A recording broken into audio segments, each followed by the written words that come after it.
At 3, we've learned 6 people died during last week's wintry storm here in Kentucky, and several of them are in our area. Kentucky Governor Beshear gave an update on the snow and ice that still continues to impact the Commonwealth. And of those 6 people who died, Beshear says that it was 1 woman in Spencer County and 2 other men from Breckenridge and Oldham County. The governor says that they died from injuries or medical emergencies during the snow and the ice. Many of those deaths were when people were shoveling snow. Look, I know everybody wants to get their driveway shoveled as fast as they can and to get it behind them.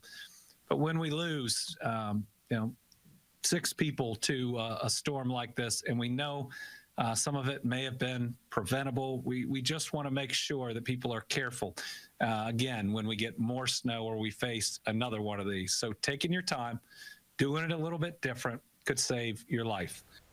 And the governor also provided a reminder that if you are planning to shovel snow, be sure to dress warmly, stay hydrated, and move only small amounts of snow at a time. He also urged people to take frequent breaks. It's just so sad to hear